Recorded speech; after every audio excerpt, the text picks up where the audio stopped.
Hey guys, welcome back to Vixens Customs, and today we're going to do a garage kit review on this Vixens of the Wasteland, the Trophy Hunter. Now this was sculpted by Sean Kyle from Sean Kyle Studios. I'll have all that in the description. So somebody contacted me a while back and they wanted me to paint this up. And I said, yeah, it's to be like a fun paint up. It's a really cool looking kit. It reminds me of like Tank Girl type of style of a kit. So I thought it'd be really fun to paint up. And finally got a chance to pull it out of the box, kind of go over the review now, kind of show you everything that's going on. Hopefully in the video I'll show you some of the pictures of the original sculpt, maybe what Sean I think has painted up on his Facebook page or his DeviantArt page of what it kind of what they wanted to do. But the person I'm painting for, we might do some custom work, we might try some different colors here and there. I'm not really sure yet, but for right now just kind of going over it, see what needs to be done and start prepping things up. So you can see this is the base, a really cool monster type of head. Like I said, I really don't know much about it. From what I gather, it's probably like an original type of a series or original type sculpt, which is always cool. I always like sculptors and stuff when they do their original things. They really come up with some really cool looking ideas.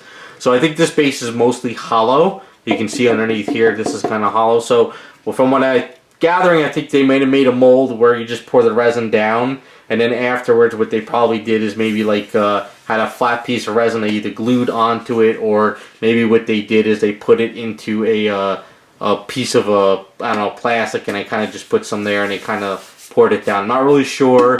Not the end of the world. It doesn't really matter. But that's pretty much the base there. Now these are two horns that go onto the base, and they go like so.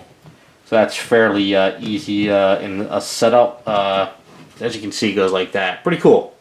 Now, you may be wondering why this is like two different colors. This is all the same exact resin. But what it is there's a black dye into the resin, which gives it that gray look. And I'm personally a fan when casters do that. When you get that white resin where they didn't put a dye in it, it's just harder to see anything. Even though you're going to prime it up, it's good to be able to see everything that's going on with it.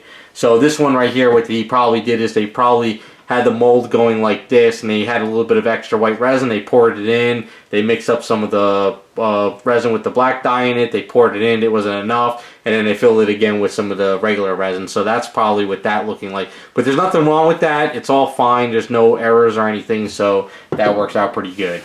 So, like I said, she kind of reminds me of like a Tank Girl type of a sculpt.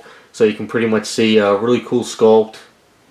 I'm not really seeing a lot of flashing that are major issues. Typical flashing, but nothing that's like the end of the world. So you can pretty much see how all that's working out. Really good sculpt. I really like it a lot. So you can see with it being with the black dye, you can see a lot more detail in the camera than having the white with all that reflection coming off. So that's kind of like the downside of showing reviews with just pure resin without any dye in it. So we have a nice cool little helmet. I forget exactly where all the pieces go. I looked at the camera. I mean, I looked at the picture a while back, but I haven't looked at it since. But I'll definitely have the picture up in the video, so you'll see where everything goes. So her legs are like this. Really cool. I like the boots. Boots are sculpted really cool. Kind of see some really cool little details of the straps and stuff like that. I like how this piece kind of comes off. That's not buckled in. That's kind of a cool idea. So this right here goes onto that leg like that. So it's definitely like a 1/6 scale kit. This leg goes over here, but it won't fit because of some flashing. So I think the best way of looking at this already is pretty much get everything all pieced up, whether I got to do magnets, pegging, pinning, whatever, and then basically being able to paint her up, and then probably attach the legs in at the end. Now as far as her arms go, these were all pretty much like casted up together, so I broke off a lot of the flashing. So I'm not really sure which arm goes where. I have to look at the pictures because there's not really any great keying per se for each arm. So I have to kind of look at all that. Now there was a couple pieces of like mold stuck in here. Like if you look underneath here, there's this little piece of pinkish stuff over here. Like over here by that piece, and that's just some mold stuck in there.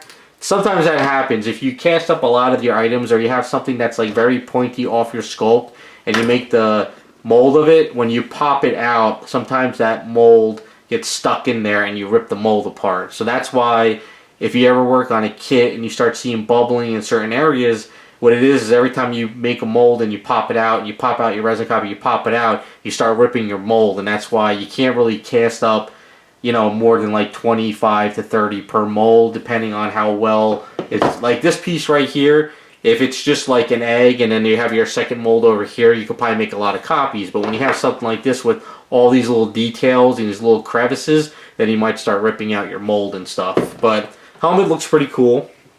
Not really sure where the helmet's going. Like I said, I gotta look at all the pictures again.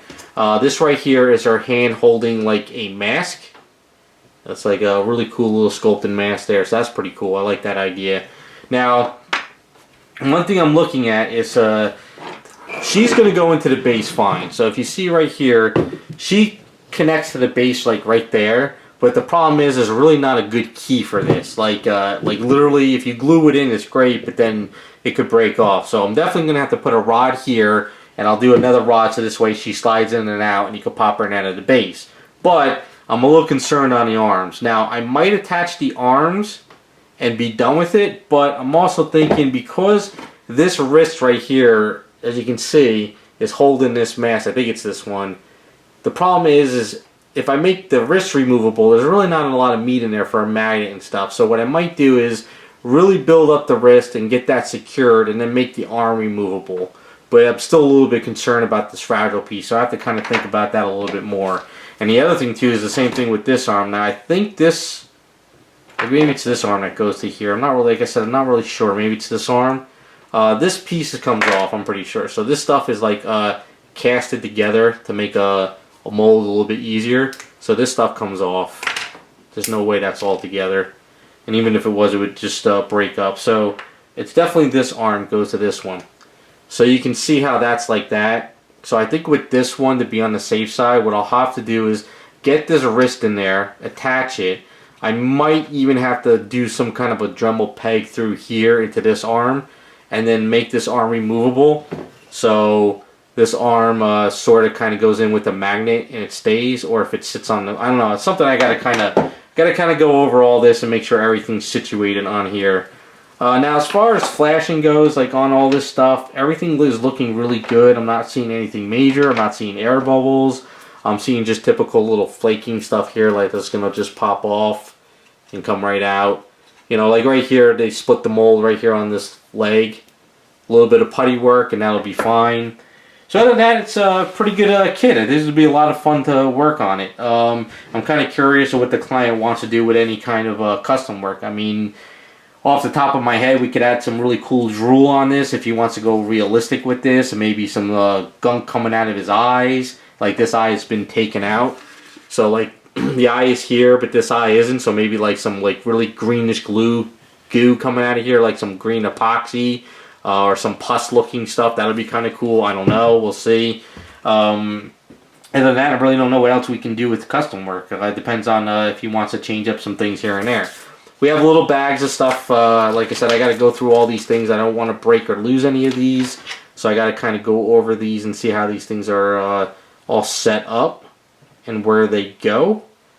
But other than that, that's the... What is it? The Trophy Hunter. So Sean Kyle did a really great job with the sculpt. I always like original stuff from sculptors. Always really cool stuff. So there you go. Pretty straightforward.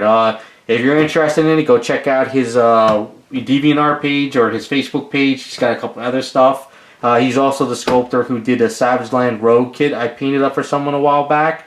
So pretty cool to see one of his other items that I get to work on.